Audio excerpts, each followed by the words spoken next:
If you are just getting started out as an entrepreneur and you are structuring your offer, here's why you should instead have as many conversations with people as possible before you put your offer onto paper. I personally didn't create my offer and then find the people. I actually found people and then built the offer. The reason why I believe that is best is because you actually don't really know what people need, what people want, what people are looking for. You don't really know what they're going to pay you for. So you might as well just ask, right? To try to guess, to try to put things on paper is going to be very, very difficult for you to do before you have these conversations with the people you're looking to help about how you can best serve and help them. So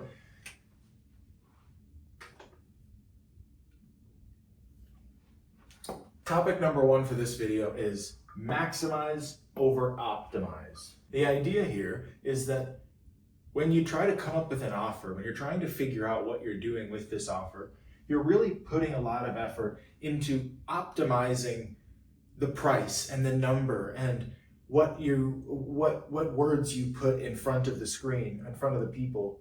There's a lot of things that you're unsure if they're really going to work unless you put them into practice. So, where you put your effort is in maximizing, because you're not going to be sure how to help these people or how best to help these people until you try. So the idea of maximizing and putting as many eyeballs in front of what you're doing, your offer, as possible is what's going to end up optimizing it by default. So we've started this video going over maximize over optimize, and the idea that you want to pick a few things that you're going to put in front of people, but then get as many people as possible to see that thing that you can. The goal is not to create, there is no perfect offer. Hormozi says that you want to create an offer that is so good it feels stupid saying no to this offer, right? That's a very difficult thing to just step up to bat, step up to the plate one time and just swing a grand slam and have an amazing offer. So talk to as many people as possible, maximize the amount of people that see the thing, and then you will optimize in conversation, talking to these people, seeing what they like, what they dislike, what they're actually in need of, and what parts of your offer they might not actually use. You will optimize as you go. So maximize to start and let the optimization happen in due time. I'd like to just highlight the point of guessing versus knowing. Guessing versus knowing, right? Guessing fits more with optimize. Knowing fits more with maximize, and here's why. So if you're guessing, you're potentially solving a problem that might not exist versus a problem that is actually real for the people that you can help.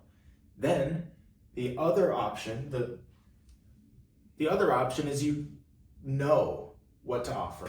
You talk to the people who you can help and see what they're in need of help with, what you can offer to them, and then figure out how a price structure would make sense for you both to offer those things.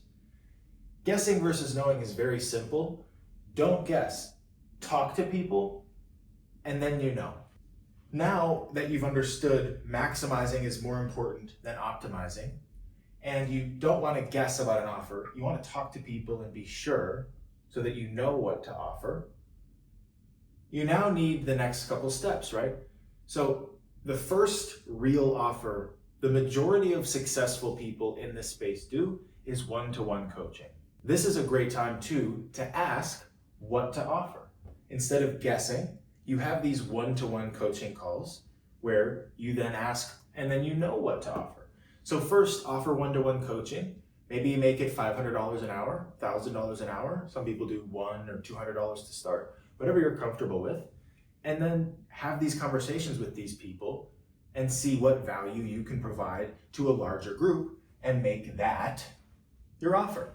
In these conversations, you want to try to listen for a few key things that tell you this is really what you want to structure your offer around.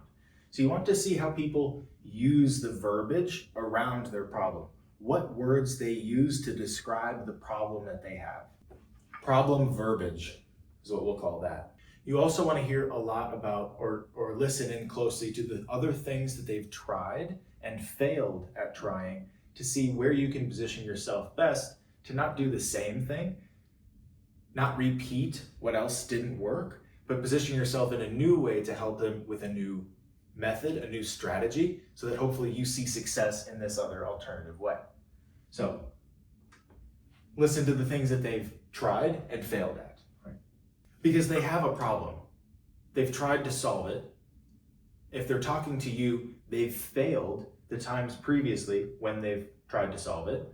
So you want to get to know a lot about what that process looked like and position yourself strategically in a better way. The third thing you really want to listen for when talking to these people is what they pay for. Oftentimes people will say that they will pay for things when asked about it, and then in practice, in reality, they won't.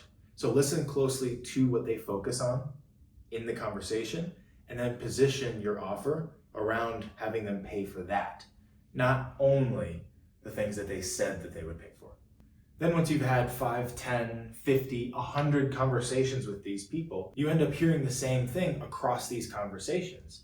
That is then what's going to allow you to position yourself with that as the headline of the offer, the thing that the most people are bringing up the most. And then again, you know, because you've had so many conversations, that your offer is going to be valuable to these people.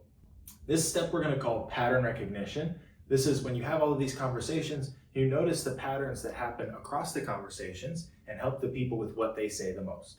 I said this in my last video, go check it out below, but I would also recommend here in creating an offer too, in having these conversations too, you're going to notice you're doing a lot of research. There's also a massive ability to do really, really extensive research without having direct conversations or phone calls with people. And I would recommend that heavily. That is personally what I did in creating my offer. The research that I'm doing is recognizing patterns in these successful businesses and communities on Skool and what they offer and how they position themselves strategically in helping the people with what they bring up the most when having those conversations with the business. So the best of the best communities on Skool, when monetizing their lower ticket audience, they offer calls, typically weekly, sometimes bi-weekly or monthly, but they offer those calls for people that are paying a recurring payment, so that instead of getting just YouTube access like this, I get live access to you on a call where I can ask you a question personalized that I need help with right now. That is extremely valuable to people that are watching these YouTube videos from these creators consistently. So that is a pattern that I noticed in several of the offers on Skool that work, and we implement that in almost all of our clients' offers. I implemented it in mine as well, because I think it is an incredibly valuable way to position yourself in front of these people, continue having these conversations, and it's a beautiful low ticket offer to just say, come talk to me live, as opposed to only being able to watch me on a video. Then in the end, having this process done, you're then significantly more sure the offer that you provide to these people is actually going to help them. As I said, it makes the selling process significantly easier because you've done this initial research. So question the time that you're spending. Are you optimizing some offer and fixing, is it better to have it $49 or $48 a month, or maybe $47? Don't waste your time optimizing, and just maximize as many people that are going to see the offer as possible. Question, are you guessing what to offer, or do you know that this is actually what people you've spoke to are in need of help with? Ask what the problem verbiage is that people use on these calls. When you're talking to people, how do they speak about this problem, and how can you then solve it better for them? What have they tried? And if they're coming to you for more help, they've probably failed at the others. So what have they tried and failed at? Learn about that process, position yourself in a better way. And then what are they actually going to pay for? Not what they say they're going to pay for. You don't even really typically want to ask what they're going to pay for. Notice just in the conversation, what are their repeated problems? What are they bringing up frequently? That's the thing that's front of mind for them that they're trying to solve the most right now. That's what they'll actually pay for. And then pattern recognition. You're going to have 5, 10, maybe even 100 of these calls. You want to notice the patterns across these calls that people continue to say, so that your offer, you're sure, is truly helping the people that you're speaking to about providing this help. If you're in that phase right now of having these one-to-one calls with people, or even before it, figuring out how to create the content around this niche that you figured out, that's what we do in the community. Is we have calls with people, talking to them about exactly what to do, how to structure their offer, what niche to pick, what content to be about. We have conversations every week about it in the community. I'd love to see you there.